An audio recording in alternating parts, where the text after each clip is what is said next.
feel bad about it.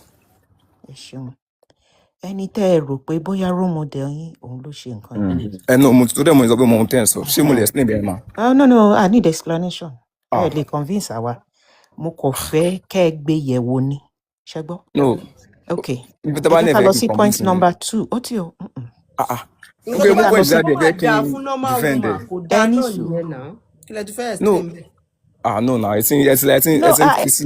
listen, ẹ lè ṣàlàyé nǹkan kan fà wá torí pé Ó we yá má been bínú there no done reason that. pé woman tó drop Ẹlòmíì nù wa lẹ́kọ̀ọ́ pastor every ni, question wọ́n dẹ̀ ń ẹlòmíì nù down. ẹni Okay. sùúrù sẹ́ ẹ̀. Ẹlòmíì nù wa pastor ni, ẹlòmíì nù wa bíṣọ̀bù, ẹlòmíì nù wa ìyá àjọ, ẹ lè explain anything fáwa. Ó ní nǹkan tá a rí tá a fi kúrò ń díẹ̀, ẹ̀yin ni mo wá fẹ́ kẹ́yìn wá ronú kẹrù orí yín. Ṣé Okay, ti that gbọ́ means bàbá you know mi? the part Ẹ ṣì ẹ ní kò fẹ́ sùúrù. admit ni. Ẹ wá wàásù ṣé fún wa máa jẹ́ sẹ́. kéèyàn sọ̀rọ̀ Mr. Òkìkí ṣé máa chill kẹ́wọ̀n èèyàn sọ̀rọ̀ kẹ́ tó máa sọ fún yín pé ẹgbọ́n sókè ní kẹ́ ẹgbọ́n sókè mi ìfẹ́ mú tí ẹ chill. So point kejì, tí ẹ bá jẹ́ ará ìlú tàbọ̀ba ìlú tí ìlú yín ń tòrò, tẹ ní àwọn òfin tó ń jẹ́ kí ìlú yín máa tòrò, kí ẹnìkan wá dìde láàrin ìlú yẹn kó wá fẹ́ máa da òfin yín rú tó wá di pé àwọn aráàlú wá ń ṣe nǹkan tó bá wù wọ́n. Ṣé ẹ̀yin gẹ́gẹ́ bí aráàlú ṣé inú yín máa dùn sí? Àbẹ́yìn gẹ́gẹ́ bí ọba ìlú ṣé inú yín máa dùn sí? Okay, inú mi ò lè dùn sí. Inú mi ò lè Ẹ dùn sí. ṣeun. Ẹ wá jẹ́ n ṣàlàyé ìdí tí mo ṣe béèrè ìbéèrè yìí. Okay. Ṣé ẹ rí àwọn Jews, wọ́n ní òfin tí Ọlọ́run wọn ti gbélẹ̀ fún wọn tí wọ́n ń tẹ̀lé, tí ìlú wọn tó fi ń lọ bó ṣe yẹ kó lọ bí Yahweh wọn bó ṣe fẹ́. Ẹni yìí wá dìde láàrin àwọn ọ̀dọ́, ó wá bẹ̀rẹ̀ sí ní pa gbogbo àwọn òfin yẹn rẹ́.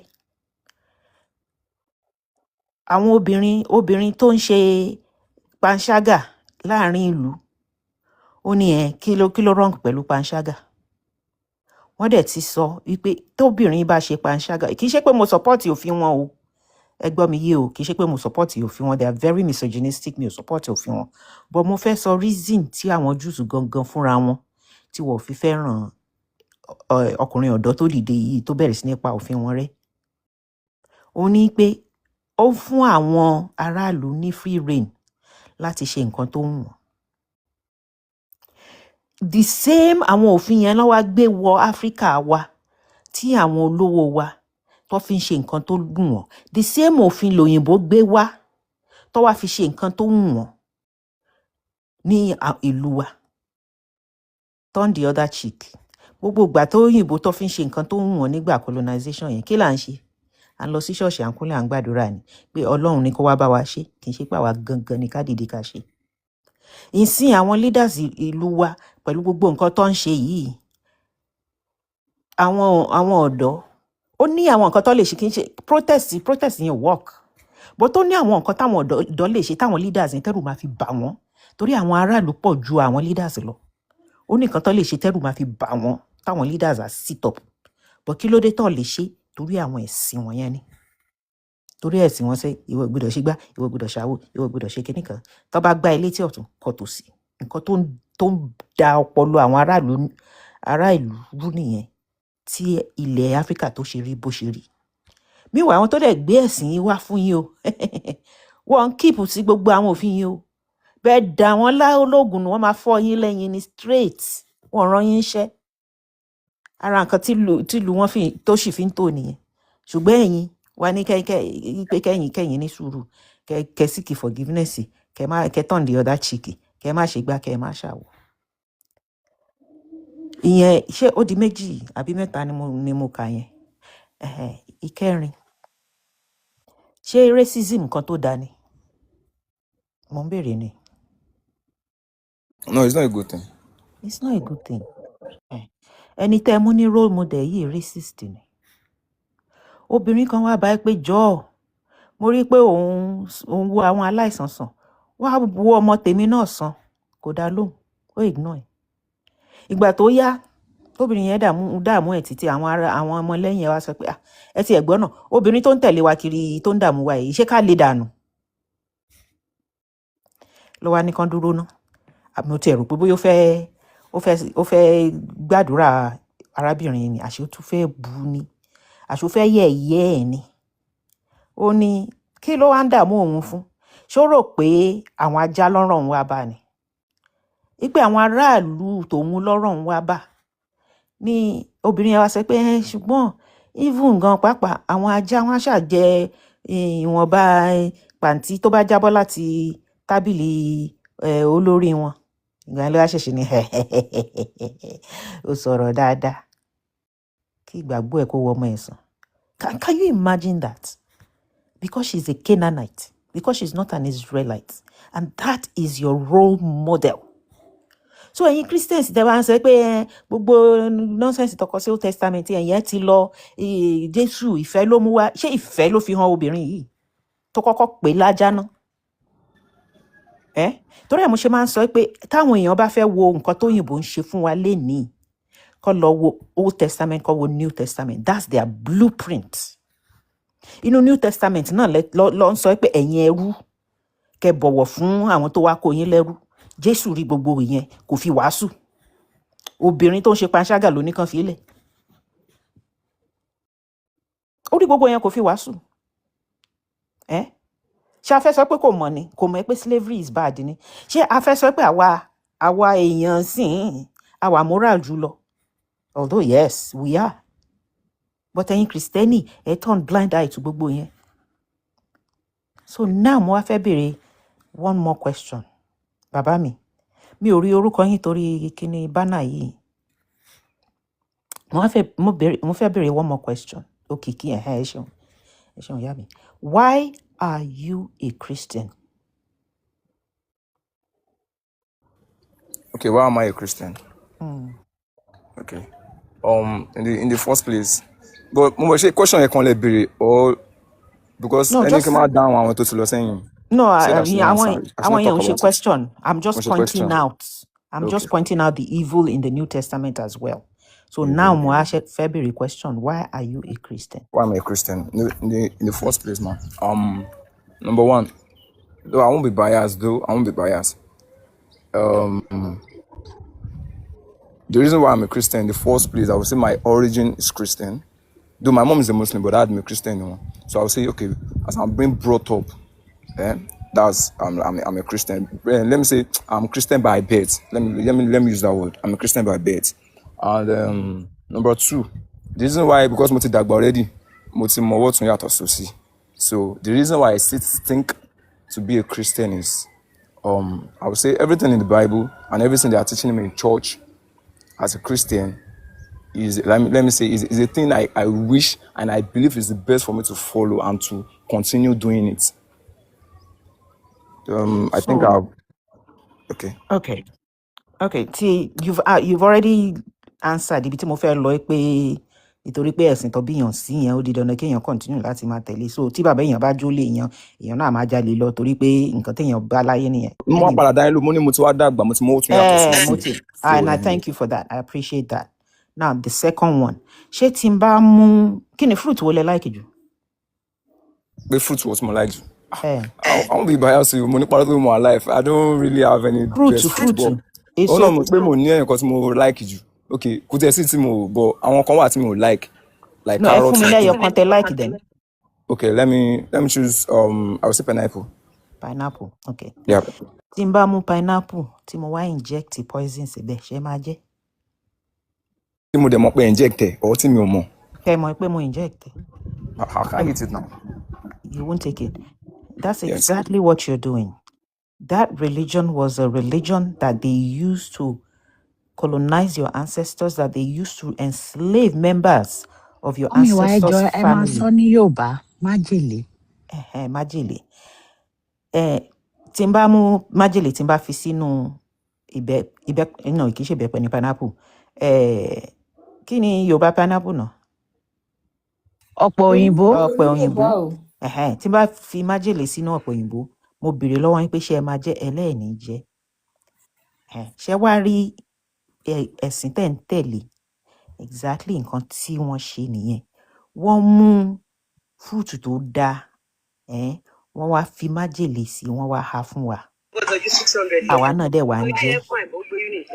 Okay, at first àmọ́ pé májèlé wà ń bẹ̀ nígbà tó gbé wá àmọ́ pé májèlé wà ń bẹ̀ wọ́n wrap ẹ̀ sínú gift wrapper tó dáa wọ́n fi ìfẹ́ gbé wá wọ́n tẹ̀síwájú wa bẹ̀rẹ̀ sí ní feast pàtí rèé oúnjẹ rèé ajẹjẹjẹjẹjẹ ayọ̀ àwa náà a tún wá dì lọlé a gbé fáwọn ọmọ wa àtàwọn ọmọ wa ṣùgbọ́n nígbà tó yá a bẹ̀rẹ̀ sí ní rí i pé àṣé nǹkan tó gbé wá fún wa rèé ṣó wá yẹ ká tún ṣì máa jẹ ká tún ṣì máa gbé fáwọn ọmọ májèlé yẹn ò pa wá o ṣùgbọ́n ó ń ba ìran wa jẹ́ ó ń ba ilẹ̀ wa jẹ́ ó ń ba ọpọlọ tiwa gan pàápàá jẹ́ débi pé a tún lè govern ara wa a lè rule ara wa a lè ṣèlú dáadáa ṣó yẹ ká ṣì máa jẹ ìdí tí mo dẹ̀ mọ̀ pé nǹkan tó gbé wá fún wa yìí òun ló ba ìlú wa jẹ́ òun ní pé igba ọdún sẹ́yìn ìlú wa ò bàjẹ́ tó yìí nígbà táwọn ancestors wa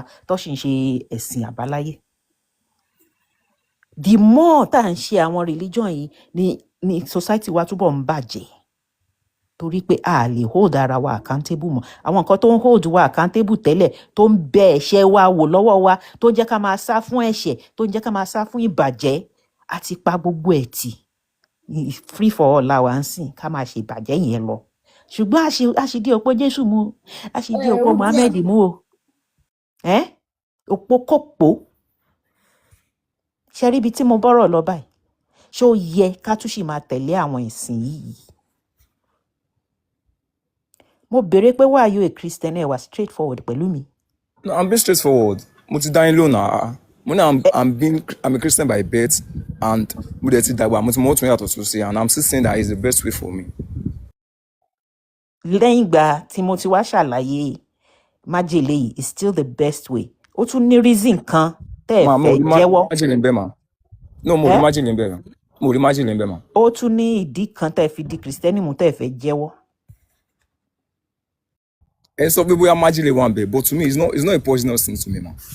But ó tún ní ìdí kan tẹ́ ẹ fẹ́ jẹ́wọ́. ẹ má bínú ṣé tá a bá ń sọ Yorùbá àwọn ọ̀rọ̀ bíi tó máa ń burúburú yẹn ṣáà lè máa sọ ní Yorùbá ni like kíní yẹn tí ó kọ́ mọ̀ tá a bá ń sọ ọ̀rọ̀ lọ bóyá bíi pípa yẹn ò kí ń wá Yorùbá English ló máa ti wá ẹ já máa sọ àwọn kíní yẹn ní English torí TikTok community guideline ẹ jọ. Yorùbá. Mr. Òkìkí Yorùbá lẹ ń sọ náà ẹ ń sọ Yorùbá. No, Yorùbá ni mi bọ̀ like mo ṣe no báyìí ni mo deep nu Yorùbá bẹ́ẹ̀ ni mo gbọ́ Yorùbá rí nǹkan tí ìyá wa ń sọ náà nìyẹn wọ́n ti colonize yín nìyẹn wọ́n ti kó yín lẹ́rú. Big Joes ẹ má bínú ìyá mi. Òkìkí if you had met me like 6 years ago ẹ máa question ara yín pé ṣé Yorùbá lẹni ìṣá ṣùgbọ́n mo rí i pé wọ́n fẹ́ fi kíní ìgbà èdè mi kúrò lẹ́nu mi mo wá ń gbìyànjú mo láyọ̀ láti sọ fún yín báyìí pé mo máa ń pa òwe mo dẹ̀ tún máa ń kì í fá àwọn siblings mi gan in fact gbogbo wọn wà shock even my friends wọ́n sọ pé nǹkan tó wà nínú brain mi sì ó ń bà àwọn lẹ́rù ìdí ni wípé mo túnra mi bí mi ìfẹ́ jọmọ àlè mi ìfẹ́ máa sin babo mi ìfẹ́ fi bàbá mi sílẹ̀ kí n máa pe babo ń bàbá mi ìfẹ́ kọ̀dí síta ẹni sùúrù mi ìfẹ́ kọ̀dí síta kí n máa tọ̀ sínú ilé you understand so when we are telling you ìfẹ́ la ní sí ẹ gẹ́gẹ́ bí ọmọ káàárọ̀ òjíire let me land please ọmọ Yorùbá ni wá tó bá wà rántí ká sòyìnbó àá sòyìnbó bó tá bá wà ní àwùjọ wa community wa ẹ jẹ́ ká máa fi hàn pọ́nmọ́ káàárọ̀ òjíire ni wá ṣó ti yé ẹ jọ̀ọ́ bá wa power tap kẹ́ join community love tó wà lẹ́gbẹ̀ẹ́ orúkọ host yẹn ẹ bá wa press ẹ̀ one coin péré ló jẹ yín àbọ̀rọ̀ àbọ̀yè gbogbo lé ẹ ṣé ìyá wa I return the mic ma. ẹ ṣeun mo dúpẹ́ bàbá mi Òkìkí ọ̀rọ̀ lẹ́gbọ́n yẹn gẹ́gẹ́ bí nǹkan tí mo sọ ó sì ní ìdí kan tẹ́ fi wà nínú Kristẹni tẹ́ fẹ́ jẹ́wọ́. Okay. Ṣé mo lè sọ pé ẹ ti convince me enough ṣá. Ẹ dúró ná kí ni èrè yín láyé yìí àti lọ́run. Being a Christian, right? bẹ́ẹ̀ ni. kí ni èrè mi láyè láti àti lọ́run. mo ní emphasize lórí tọ̀run yẹn because I don't know what is happening there actually. I don't know kí ni what is happening bíbélì there. yín sọ fún yín? pé kí ni bíbélì wa sọ fún wa. okay pé ẹni tó bá jẹ́ Christian àbí. You sit at the right side of the Most High or something like that. ara ìdí tẹ́ fi ń jẹ́ Kristẹni nìyẹn. Yeah, it's a part of it. Okay. ṣé ẹ̀yin dẹ̀ wá gba kinní yẹn gbọ́? bẹ́ẹ̀ mo gbàgbọ́ 100%. Okay. There are 7 billion people lágbàáyé ń sìn, 7 billion. Less than half ló ń ṣe Kristẹni. So ká ṣáà ní 4 billion máa parun torí pé wọ́n ṣe Kristẹni. Ṣé ẹ̀yin dẹ̀ feel pé nǹkan tó dáa nìyẹn? Torí pé wọ́n ṣe ẹ̀sìn kan, 4 billion people máa parun. Ṣé ìyẹn ó dùn yín nú? Ó dùn mọ́ yín nú? pé 4 billion tó kù máa parun. Bẹ́ẹ̀ ni. Though the Bible stated that it's not kò ṣe pé ọ̀dà ọ̀run fún bóyá pé because you are a Christian, even there are some Christians by wọn ṣe Christian ọkàn gbé title yẹn sórí ni. So ó mì pé bóyá 5 billion gan ló máa parun nìyẹn. Not even more than that. Àwọn tó ń ṣe Christian tó kọ̀ gbé title sórí. It's written in the Bible like that. There are people that are called àwọn Christian title lọ́kàn gbé sórí iṣẹ́ wọn ṣiṣẹ́ Christian at all in any way. In fact gan pàápàá tá a bá go by 10 commandments yín àti nǹkan tẹ́ ẹ sọ pé Jésù nìkan ṣe kọ́ love your neighbor as self, bóyá 2 billion ló máa rọrùn wọ̀. No, okay, let's remove let me still put Christianity. That is how it will be. Òkìkí ẹ má bìrẹ̀ jẹ́ sáré wọlé ń bẹ̀ yẹn jọ. Okay, ma. Now, tẹ́ bá sọ pé àwọn Christian they are living the Christ-like. Ṣé Christ-like yẹn? Ṣé nǹkan tó gbé ọpọlọ dání tó gbé humanity dání ni? So ẹ já wọ́n ṣì ń lọ ìyá mi. 100% ma. 100% ma. Ibẹ̀ ni mo ṣì ń lọ. Okay, ma. Ẹ máa sọ̀rọ̀ yín lọ. Ẹ bá wa ṣí Matthew 10. Ẹ já wo àwọn ẹ̀kọ́ Yahweh ń bẹ̀. Matthew 10:35. Bá kà á ṣé mo lè explain bẹ́ẹ̀ àbí ẹ máa tún ní kí n dákẹ́ again. Ẹ̀yin ẹ já ka Bíbélì. Mo lè fẹ́ explain sí kẹsàn-án ní kí n dákẹ́ kí n máa sọ̀rọ̀. Mo lọ school, mo ka mathematics, ó yé mi. Mo ka English, mo ka chemistry, ó yé mi. Tá bá kà á kílẹ̀ tún fẹ́ like No, ẹ má bínú ma. Èèyàn lè ní teacher níwájú class kó máa kọ everything sójú board but èèyàn lè máa decode nǹkan tí ènìyàn sọ. Decode is different from seeing it. Okay, ma. Kìkì mo ti sọ fún yín kò sí nǹkan tẹ́ fẹ́ decode fáwọn táwa bíbá ẹ̀. Àwa náà wà nú ẹ̀sìn yẹn tẹ́lẹ̀. Okay, wọ́n ní kí ṣí ọpọlọ wa ni. Ẹ jẹ́ fún ọ Matthew 10. Ta ló lè bá wa gbé wá o? Bàbá mi ẹgẹ́ mi tì. Ẹ má bínú mo wà lórí live ní second account. Ó fẹ́ cut. Mo fẹ́ sáré ṣe kọ́ọ̀zù yẹn. Ẹ jọ ṣé ẹ gbàgbé Big Josh pé mo fẹ́ bẹ́ẹ̀. Ẹ bá wa ṣí báàsì yẹn kẹ́ bá wa kà á. Ṣé gbọ́ mi Big Josh? Kílẹ̀ sọ. Ìpè tẹ́ bá ṣe tán tí màmá bá ṣe tán pẹ̀lú bàbá Òkìkí mo ní mo fẹ́ béèrè question lọ́wọ́ wọn. Ó dáa. Ó yá sáré ka báàsì. Ó yá bàbá Òkìkí bá wa ṣí báàsì yẹn kẹ́ bá wa kà. Má bínú mo síbi tí Bible wà ní báyìí. Tó bá ní kí n mú tìǹsìn mo lè kúrò ní kíní ẹ̀. Bible is on my phone but mo lè kúrò sí kíní ẹ̀ cut, that's the problem. Mo lè kà á lórí gan. Mo ń bọ̀. Matthew. Bá a gbé sí break screen so we see very well.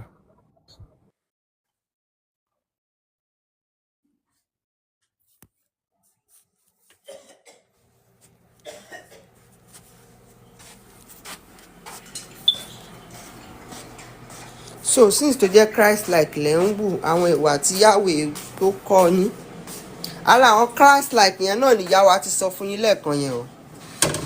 Tó yẹ pé Yahweh yín ó ń kọ ẹ̀yìn àwọn yòókù sí ara wọn.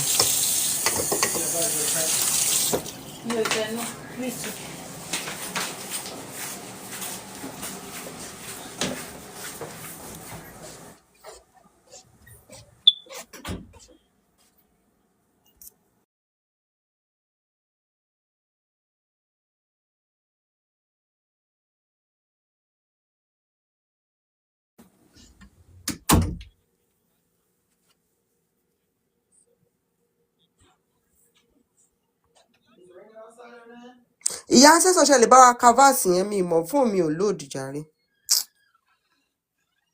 Tí wo ni? Matthew Matthew 10, what? Okay. 34 to 35. Matthew 10. Mo mọ̀ kí n wá hard copy. Okay. Matthew 10. Mi mọ̀ kan tó ṣẹlẹ̀ fún mi ò lò ṣe. Ìyá ta. Kí ló dé kí ni Big Joe ṣiṣẹ́ o? No, wọ́n ka Bible kan ní issue. Wọ́n rojọ́ wa èmi ni mo mú tiwọn o. Ẹ bá ká gbọ́ nǹkan tó ń. Rárá ẹ má gbọ́ wọn báyìí rárá èmi ni mo mú tiwọn. Okay, Matthew what ìyá mi? Matthew 10, Matthew 10. 34 to 36. 34 to 36. Okay, ó sì kà báyìí wípé think not that I am called to send peace on earth. I came not to send peace, but a sword. For I come to set a man at variance against his father, and the daughter against her mother, and the daughters against in-law, against her mother-in-law. And a man's foe shall be they of his own household. He that loveth father or mother more than me is not worthy of me. And he that loveth son or daughter. Kí ló ń gbé sẹ́nu? Bá mi mú. Ẹ jọ̀ọ́ ẹ má bínú. Mo ní láti gba kíní lọ́wọ́. Mo ní láti gbà lọ́wọ́ ẹ̀.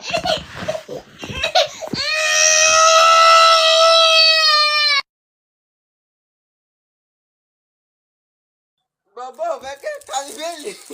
Ó ní ẹ má kàwé òfò yìí mọ́.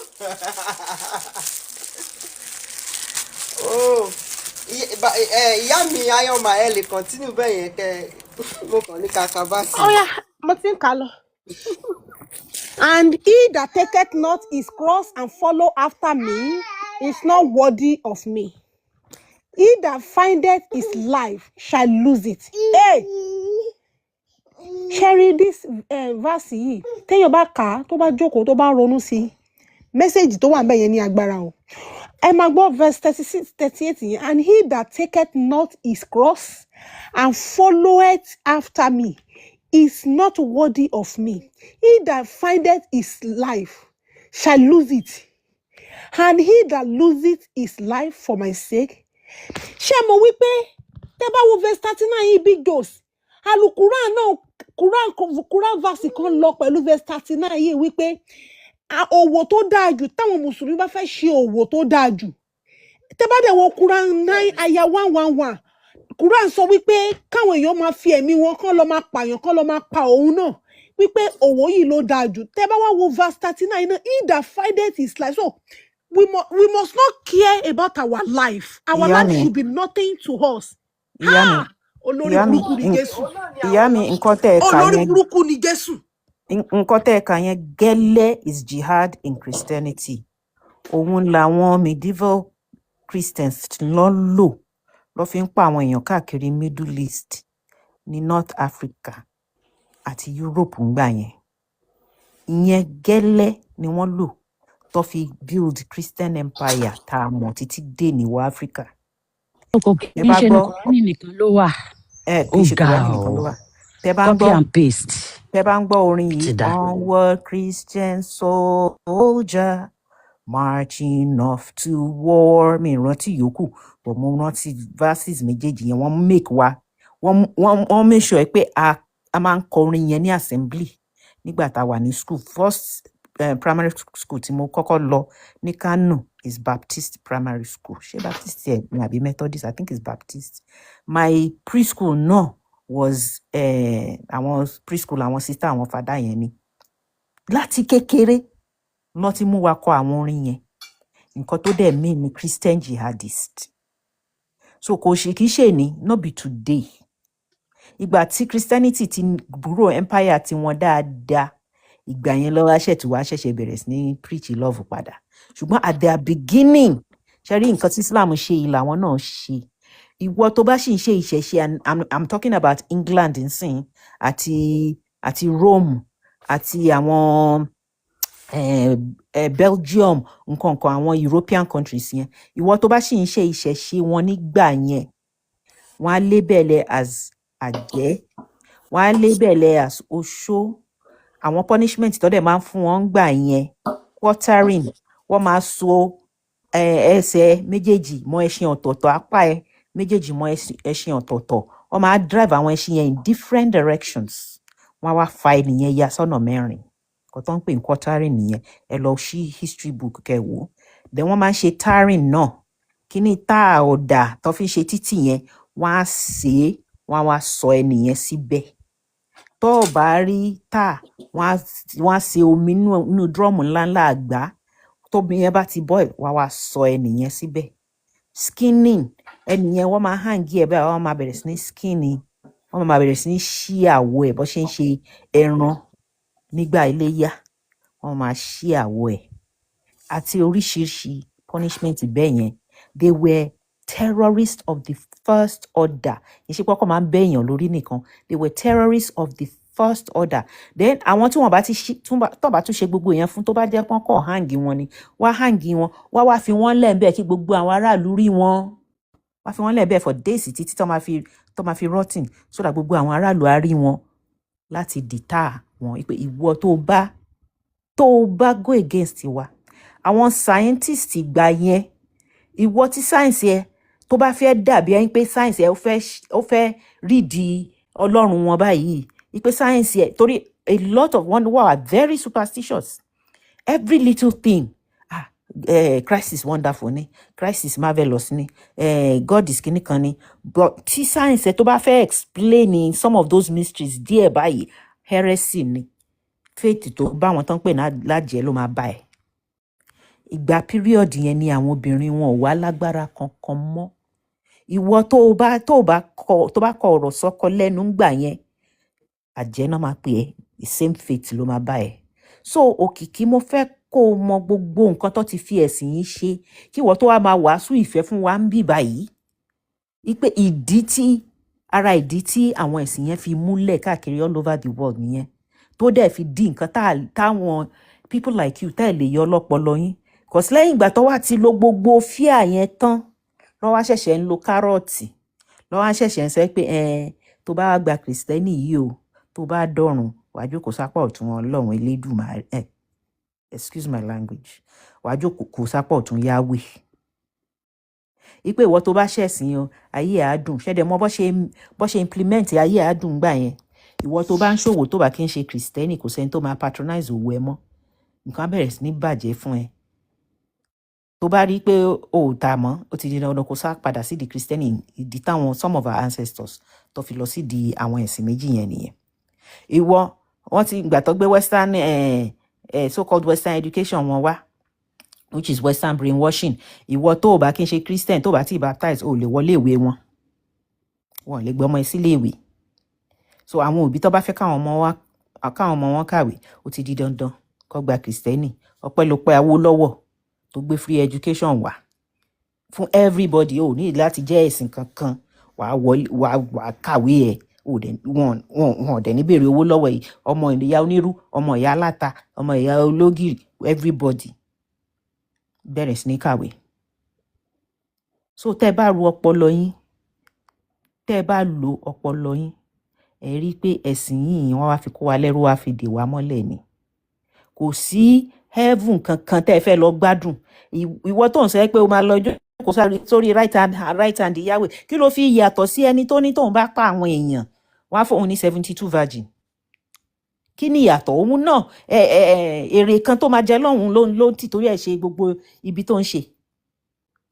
Okay, granted ìwọ ò ṣe bí fún aráàlú, ṣùgbọ́n generation ẹ tó ń bọ̀ tó fẹ́ kó sínú ìgbèkùn Kristẹni yìí, ibi ló ń ṣe yẹn then.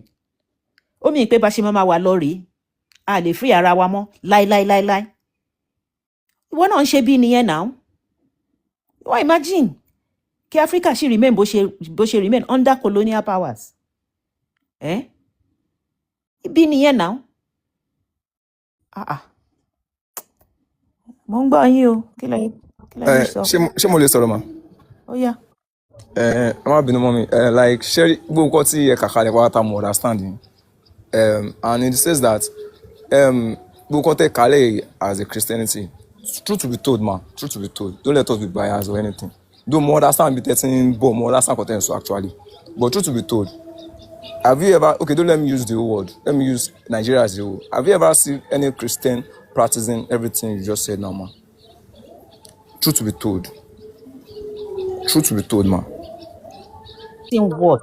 I recounted history for you. Bí wọ́n ṣe mú ìdí religion yìí. No, we are talking. Okay, yeah. More understand content so but like as at today, like this, as at the world is today. But any cotton da orílẹ̀-èdè wa ruling in like as at today. Which Christian? Okay, mo gbọ́ ẹ ma. Àwọn tó bá ní àwọn mo ti rí àwọn Christian tó yẹ kó ń ṣe tó yẹ pé tó bá ti jẹ́ Christian àwọn other people tó ń ṣe Christian nílé wọn ò ní bá ṣe. Irú nísìnyí tí àwé kì í ṣẹlẹ̀ àwọn tó ń fi Christianity lẹ̀ tó láwọn ò ṣe Christianity mọ́ àwọn ẹlòmíì bàbá wọn kọ̀ wọ́n ìyá wọn kọ̀ wọ́n and they are Christian. A ti rí ọmọ pásítọ̀ tó wá bá wa ń bì torí pé lòun ò ṣe Christianity mọ́ bàbá ẹ̀ kọ̀ lọ́mọ. So that Matthew 10 ta kà fún yín bẹ́ẹ̀ ni àwọn àgùntàn ń ṣe lè ní so kí lẹ fẹ́ sọ. Okay, mo ní kan sọ láti sọ sí mi gan pàápàá my favourite aunty woman yẹn like mi bàjẹ́ but ìjọ́ tó gbọ́ pé mi ò ṣe Christian mọ́ bí pé kò ní gbé fóònù. Bàbá tó bí èmi ìgbà tó gbọ́ pé mi ò ṣe Christian mọ́ ó ní ká ní mi ò jọ màmá òun ni ìyá àdó ipò wọn á sọ pé ọmọ àlè ni mi ìyẹn bàbá tó bí mi nìyẹn. So what are you saying? Religion of love, come on. Ṣé mo lè continue ma? Ẹjọ́ ẹni Mr. Okiki ẹ béèrè question ẹ jẹ́ kí n dá yín lóhùn. Okay. Ẹ sọ wípé ṣé gbogbo nǹkan tí ìyá wa kà kalẹ̀ yẹn wípé ṣé a rí ibi tí wọ́n ti ń practice ẹ̀ ṣé bẹ́ẹ̀ ṣe sọ nìyẹn. Of this era now. Ẹjọ́ sá. Okay, let me use Nigeria. Of this era now. No, ẹ má Is there any place? Okay. Bàbá mi ẹ má worry. Tí Christianity ò bá practice bí wọ́n gbé ìbọn kí wọ́n pa yín tí ẹ̀yin ròyìn pé lójú tí ọ̀ǹtì tí èèyàn bá gbé ìbọn tó bá pa yín ìyẹn ni pé ẹ ti kú. Ẹni tí wọ́n lọ preach fún tó ní mo tó ní oògùn ayẹta tó bá yìnbọn fún tíbọn ò ní bà tíbọn ò lè rán táwọn bàbá ẹ̀ ti fún tán ti ṣẹlẹ̀ dáadáa pé ọ̀tá ò lè rán tí àwọn pásítọ̀ wá lọ preach fún tí wọ́n wá sọ fún wípé nǹkan tó gbẹ́kẹ̀lé yìí kò lè gbà á Jésù nìkan ló lè gbà ní ọjọ́ ikú ní ọjọ́ ìbànújẹ́ ká pe orúkọ Jésù òun ló lè gbà wá iye aṣọ ogun tó gbé sí ẹ tán ní kó máa wọ̀ yìí kò dáa àwọn pásítọ̀ dẹ̀ preach fún dáadáa ó gbé aṣọ yẹn síta ó da petrol sí ó sàn dànù àwọn wàhálà wá dé wọ́n pa ọba lóńdó mímọ̀ pé gbogbo ilé gbọ́ wọ́n pa ọba kan lóńdó lénìí àwọn Fúlàní wọ́n ya bo ààfin wọ́n pa Oǹdó wọ́n pa ọba yẹn now wọ́n wá ẹni yẹn wá gbé aṣọ agbára àbí oògùn tán fún ó bù ú síta ó sọ níná ó gba Jésù ní Olúwa àti olùgbàlà ẹ̀ wàhálà wá dé àwọn Fúlàní wá dé àbáwọn apani àwọn èèyàn ìkà wọ́n dé wọ́n wá yìnbọn fún wọ́n wá pa á normal kò yẹ kó kú bẹ́ẹ̀ yẹn tó bá jẹ́ pé wọn ò tí ì gbà tọwọ́ ẹ̀ dànù ikú yẹn ò lè pa ẹ jọ̀ọ́ sà kí lẹ ṣe ẹ pa ẹni yẹn ṣé ẹni yẹn kí lẹ fẹ́ sọ kí n tó continue kí lẹ fẹ́ sọ sáàrin yẹn. Number one, no. Should we have a question? Come on. Is it? In tí mo sọ̀rọ̀ that narration kékeré yẹn kí lẹ fẹ́ sọ sí. Wọ́n náà mo fẹ́ sọ̀rọ̀. Like mo fẹ́ ní ṣe true life story ni kí ni àwọ̀ like is it true life story ma? True life story tó ṣẹlẹ̀ ní no mo fẹ́ mọ̀ ni like because I've never heard about it. Okay ma. In that part I would say the thing Christian is preaching about is the eternity, the end of life, not the one we are living presently. Ẹjọ́ mo ti gbọ́ yín bẹ́yẹn. So gbogbo ẹ̀yin ọmọ ẹ bá mi mú tí o Mr. Okiki ẹ ti dá mi lóhùn o so gbogbo ẹ̀yin tí ẹ ń gbọ́ wa gbogbo ọmọ kóòtù òjire tó ń gbọ́ mi lọ́wọ́lọ́wọ́ tó ń gbọ́ ohùn mi. Wọ́n ní Jésù ò wúlò fún ẹ láyé níbí báyìí o. O kàn máa fẹ̀mí ẹ ṣòfò dànù. ẹ ti misquote Tó mi. bá ẹwọ mi ò gbàgbọ́ mi ò ń ṣe sùúrù mi ẹ ti send ẹ ti pass message yín o ẹjọ́ èmi ò like yín o ẹjọ́. Wọ́n ń sọ fún yín sí ṣé mọ̀ pé mo ti máa ń sọ̀rọ̀ yẹn dáadáa tẹ́ bá ń listen sí mi mo ti máa ń tẹnu wọn wípé Jésù ò wúlò fún yín láyé mi báyìí ó máa pa yín sáyé òkú ayé. Jésù máa ń sọ èèyàn di òkú ayé ni ó máa pa ẹ́ fún 70% sára. Tó bá ti gba Jésù Kristi ó ti kú 70% ó ti kú sínú ayé. Ṣọ́ra àwọn tó máa wá finish ẹ̀ wọ́n ń bọ̀ 30% tó kù wọ́n ń bọ̀ wá àwọn jihadist ni àwọn Fúlàní ni.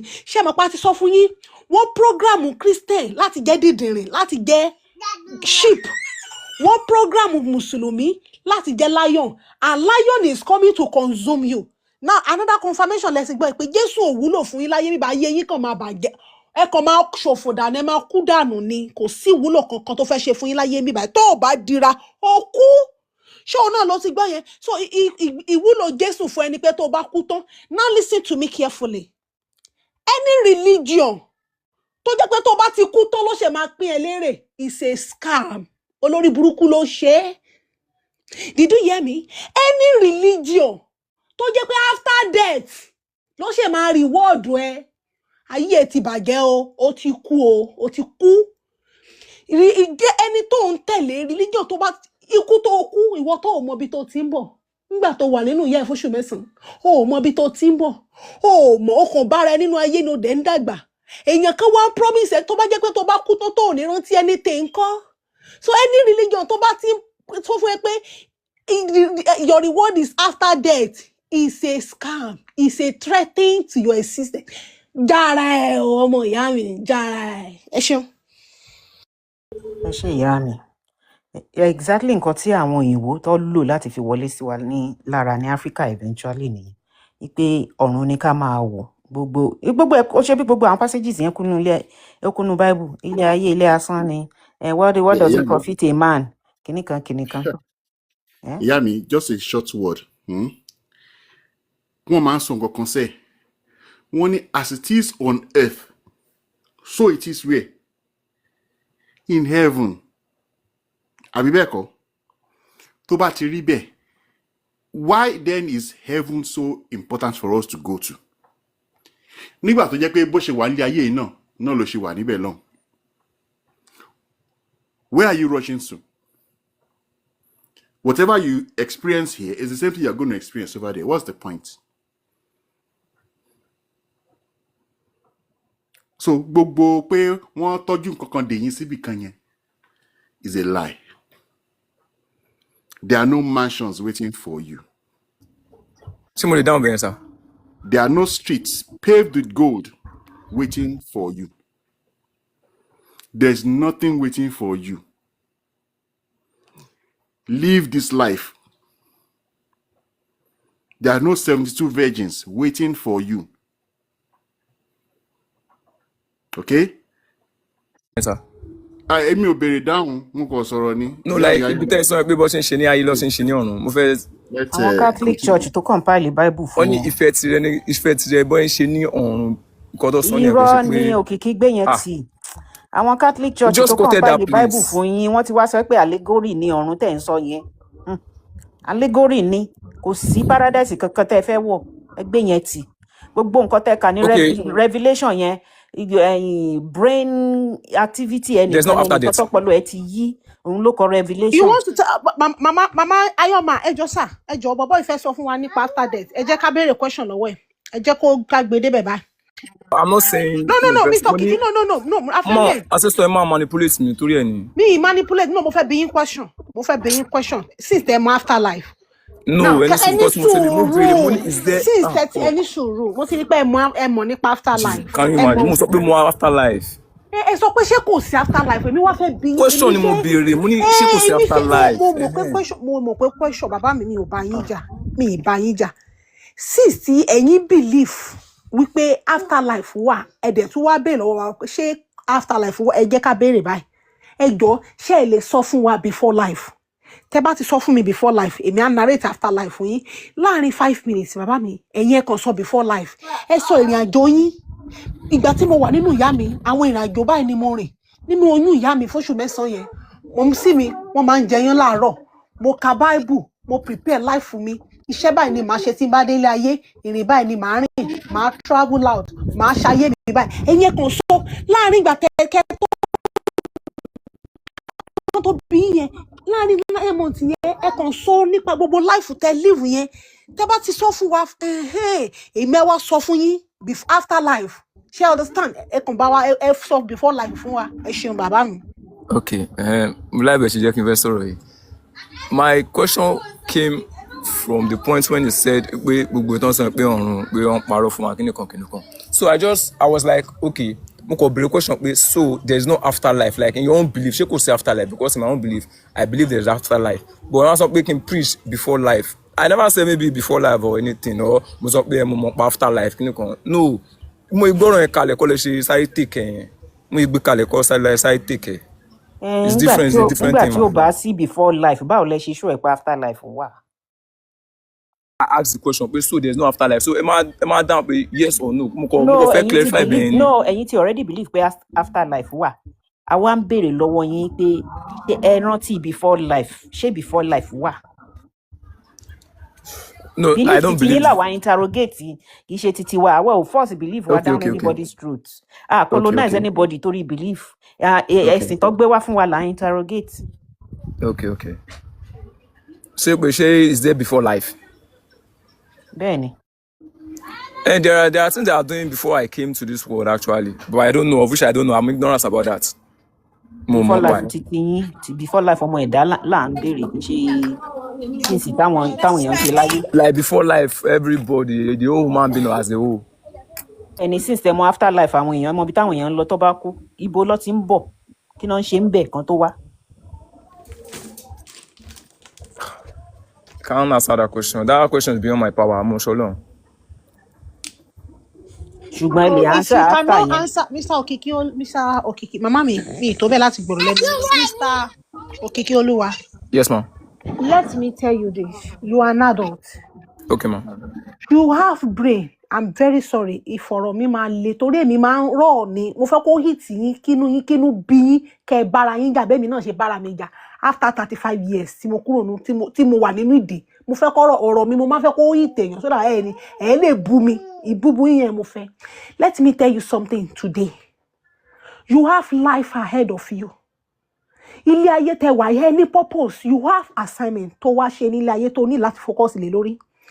See, if all your life is focus lórí tó bá kú tán, you will never fulfill destiny. Did you hear me? You are not here. It doesn't ibi tó ti wá. Your memory cannot carry it. Ibi tó ń lọ, ọpọlọ ẹ náà ò lè gbé. Tẹ́ bá wo gbogbo ìrìn àjò wa nílé ayé lẹ́ni gbogbo wa la nǹkan kọjá kò sẹ́ni tó lè sọ fún mi wípé láyé easy fóun. Kódà kan bí ẹ sílé olówó wàá ṣe exam wàá tó kan bí ẹ sílé olówó gidi níjọ́ tó bá fẹ́ ṣe exam wàá jí lóru wàá kàwé wàá làágùn ẹ̀rù á bà ẹ́ wàá wò pé mo gbọ́dọ̀ gbàdúrà wàá gbogbo nǹkan ló máa fẹ́ ṣe láti kó o fi pass. Bàbá mi ilé ayé tẹ́ wà yìí prepare fún o ka ìwé fún ilé ayé tẹ́ ń gbé yìí o ọ̀rẹ́ ẹ̀ tẹ́ bá proof fún mi pé ilé ayé tí mò ń gbé lọ́wọ́lọ́wọ́ yìí mo prepare fún mo kàwé fún tí n bá pé 5 years nǹkan báyìí ló máa ṣẹlẹ̀ sí mi tí n bá pé 10 years ìrìn àjò mi bó ṣe máa rí ni except tẹ́ bá lè prove ẹ̀ fún mi pé gbogbo nǹkan tí mo sọ ìpó rè bó ṣẹlẹ̀ sí yín tí ò bá ti ṣẹlẹ̀ sí yín bàbá mi mo bẹ̀ yín lórúkọ Olódùmarè tí ebi bá ń pa yín èèyàn kan kọ́kọ́ ló máa sọ fún yín pé ebi ń pa yín o your body will tell you pé ebi ń pa mí mo nílò láti jẹun. Tẹ́ bá fẹ́ lọ toilet your body will pass that message pé you need to go and ease yourself. Téèyàn bá fọ́ yín létí you feel the pain your body will tell you pé èèyàn kan fọ́ mi létí ó dùn mí. Téèyàn bá mú inú yín dùn you feel that happiness láti pé kán mú inú yín dùn. Tẹ́ bá ṣubú tẹ́ ṣèṣe tẹ́ légbò ẹ mọ bó ṣe máa dùn yín. These are the things tẹ́ nílò nílé ayé yín ọpọlọ yín. If all your life is about after life, you focus so much on afterlife. when you can do many things, when you can focus on àwọn tó ṣe aeroplane lẹ́ni orúkọ wọn ò parẹ́. Àwọn tí wọ́n ṣe nǹkan gidi tó ṣe nǹkan mèremère lẹ́ni orúkọ wọn wà nínú ayé tó bá jẹ́ wípé wọ́n focus lórí ọ̀run ni wọn ò ní rí nǹkan rere. Kò sí ẹ̀dá kan tó focus lórí afterlife tó lè gbé nǹkan rere ṣe nínú ayé láyé. Mo lè bá tó bá jẹ́ pé all your life is about that book pé ilé ayé yìí tí n bá ṣe tán nílé ayé yìí o ò lè gbé nǹkan rere kan báyìí o ò lè rí gbé ṣe. Focus, you are still young. Kò sí nǹkan tó kàn ẹ́ nípa afterlife. Do what you think is right. Let humanity be your religion. Don't hurt people.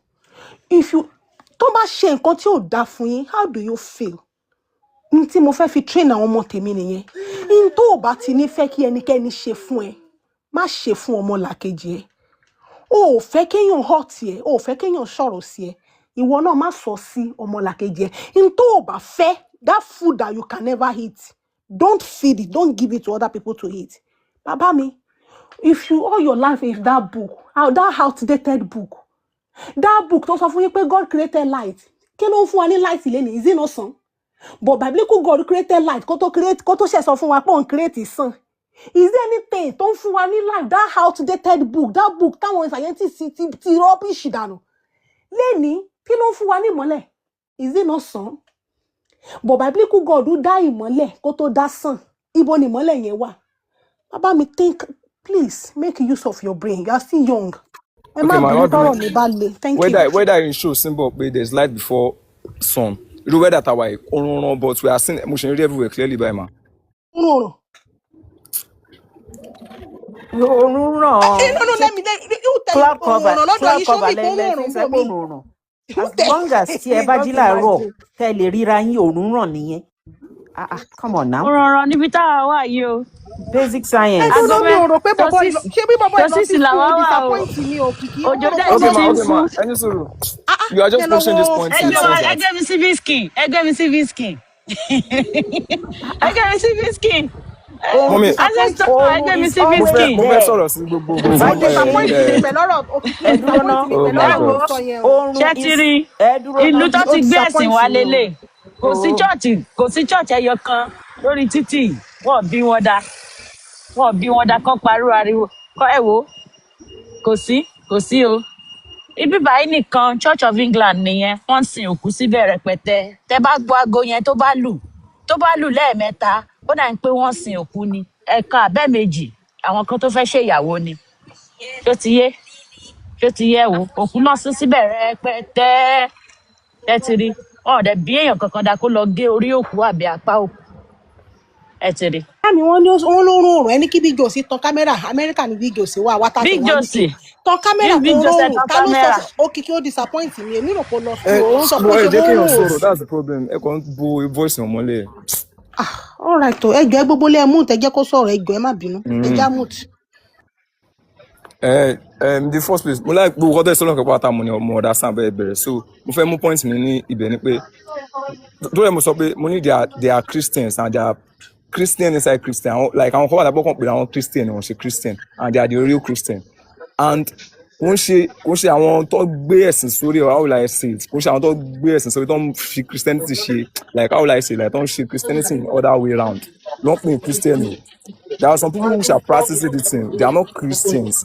Wọ́n kàn practice it in the wrong way totally wrong way so àwọn tó ń gbèsè sórí ẹ̀ ló ń misbehave àwọn tó ń gbèsè sórí ẹ̀ ló fi misbehave so me chasing after life okay me má bínú my own life the way I live my life I'm a Christian and all I do mo lọ school I do everything about this life I'm working I'm a stylist so mi sọ pé tó pé mo lè after life kí ni mo ṣe stylist or anything bẹ́ẹ̀ sọ lẹ́ẹ̀kan pé ó yẹ kí n fọpọlọ sí gbogbo ọtí mo ṣe I'm also applying my sense. All what I'm being a Christian, all what I'm applying to do is that humanity is part of what the Bible preach. I'm also applying humanity to everything I'm doing. And mo ṣe pé okay tó rí pé mo lọ church nsìn kí n máa sọ pé kíni kan máa súnmọ́ mi kí n máa bẹ́ẹ̀ nìkan ṣe kíni kan kò ń ṣe ara church kò kí n lọ church mo ní súnmọ́ kíni kan. I'm applying my sense to everything that I'm doing too. Being a Christian was people who come out small, you know, it's only when you are. What does it mean to be a Christian? Misquoting the Bible. You don't know what does it mean to be a Christian? What does it mean to be a Christian? The word Christian came out from the Antioch's mouth. Only these people are doing like Christ. They are Christ-like. On should be Jesus. Like you want to be Jesus, but on Thank should be you. Jesus. Jesus was a racist. He was racist towards the Canaanite woman. But So àwọn tó bá racist yẹn àwọn mo fẹ́ gangan ni explain Christian. jẹ́ Dúró kí n náà, explain. ṣé bí wọ́n lo down question sí pé to be Christ-like. So ìwọ tó bá racist, ìwọ gangan ni Christ-like. Okay, Ìwọ ṣé kí tó n down bẹ́ẹ̀ ma? racist ní sùúrù. Ìwọ tó Ẹ bẹ́ẹ̀ kí n racist down. dúró ná. Ìwọ tó racist, ọmọlúwàbí tó wà nú ẹ ló fi racist. Mo ń gbọ́ ẹ. Racist one is the reason that she counter as racist is that ṣé ń gbọ́ mi ma? Àbí network mi ma? Ẹ ń gbọ́ mi? Mo ń gbọ́. Okay, reason that she counter as racist is that he never did something of racist. Only what he did there was that he tested the faith of the woman. Ìgbà tó sọ̀rọ̀ ẹ tó fi sọ fún pé ọ̀run sí ajá something like that. Mo ìfẹ́ pọ̀ wẹ̀. Ó test faith woman yẹn gẹ́gẹ́ bí Yahweh ṣe test faith Job. Yes, he tested her faith. Gẹ́gẹ́ bí Yahweh ṣe test faith Job. Yes. Adébíyìn ṣé kò padà wòsàn náà. But you are addressing that fact that kò padà wòsàn, but emphasize ṣé gẹ́gẹ́ bí Yahweh ṣe test faith Job. Yep. And you think that's a good thing? Yep. It's a good thing. Mama mi ẹ jẹ́ kó kìkì ẹjọ́ ẹ jẹ́ ká gbé lómi wọlé mọ́ mi ẹjọ́ mà ẹ jẹ́ kó kìkì máa lọ. Thank you very much Okiki, your life máa lọ. Ó pa àwọn ọmọ ẹ̀ gbogbo ọrù ẹ̀ ó parun ó wá ní is a good thing. Ṣé ní kókà ń sọ nìyẹn? Àwọn ọmọ tó wá bí lẹ́yìn ìgbà kìíní yẹn o ṣé wọ́n máa tó àwọn tí Yahweh pa? Ọ̀nà ọpọlọ Kristẹni. Ara nǹkan tá à ń sọ nìyẹn o. Ẹ wo ẹ̀yin èèyàn wa ẹ bá ọpọlọ yín sọ̀rọ̀ o. Kò sí bẹ́ẹ̀ ṣe fẹ́ interpret Christianity sí àbí Islam. They are evil. Period. Evil religions ni wọ́n. Ìkan slow poison ni. Májèlé díẹ̀ máa pa díẹ̀ sára. Ìkan máa pa lẹ́sẹ̀kẹsẹ̀. Wọ́n àwọn ẹ̀sìn méjì yìí.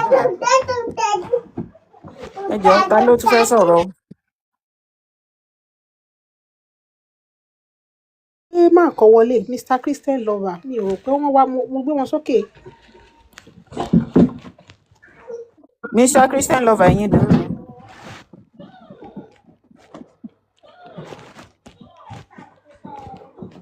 Jay àbí? Ẹ káàbọ̀ sórí ètò.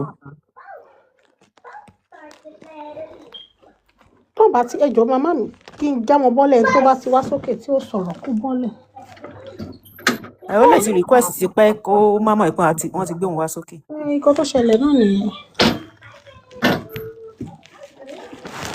Ok, ẹ jẹ́ kí n drop wọn kí n gbẹ́ lòmí sókè. Màmá mi ẹ worú mentality yẹn Ọlọ́run má jẹ́ ká bí ya mọ́ fojú sunkún ẹ mọ́. Màmá mi mo kàn wá ronú nípa Job. Ẹ kàn imagine age téèyàn tí Job ti pé tó ti bímọ tó ti ń sinmi tó lóun ò bímọ mọ́. Màmá mi ṣé mo wàhálà téèyàn ṣe kéèyàn tó tọ́mọ láti bébí ṣá ṣé mo wàhálà bébí ṣá kéèyàn wá bímọ kí bàbí kúkọ̀ọ́dù wá pa ọmọ yẹn ó tún wá fún mi ní wàhálà ó ṣètò wá bẹ̀rẹ̀ wàhálà again. Christian Báńkàlí I'm sorry Báńkàlí Ọlọ́run. Ó ní wọ́n jẹ́ kóun sọ̀rọ̀ kò mọ̀ pé a mọ gbogbo excuse láyé yìí tí Christians máa ń give lórí àwọn nǹkan tó wà ní Bible gbogbo ẹ̀ làwa náà mọ̀ gbogbo ẹ̀ làwa náà ti give àwa náà ti wàásù rí. Because you've been taught wrong history that our ancestors were lame when they were enslaving them. Big boy. Keep waiting the talk. Káàbọ̀ sórí ètò. Big boy yo. See what you are. Big dude. Ẹ kọ́lẹ̀ o lápá bíbá yìí o. Ẹ kú ọ̀lẹ́ o. Ẹ kọ́lẹ̀ ṣé ẹ gbọ́ mi? À ń gbọ́ yín ṣé. Ẹ kú àtàárọ̀. Àwa nìyẹn. Ẹ fẹ́ béèrè pé. Mo fẹ́ béèrè pé ṣé àgùntàn ni yín àbẹ̀rù àlá? Àgùntàn Jésù àbẹ̀rù àlá? Àgùntàn tẹ́lẹ̀ ọmọ aládé nísìn. Ẹ̀yin Olúwa lógo.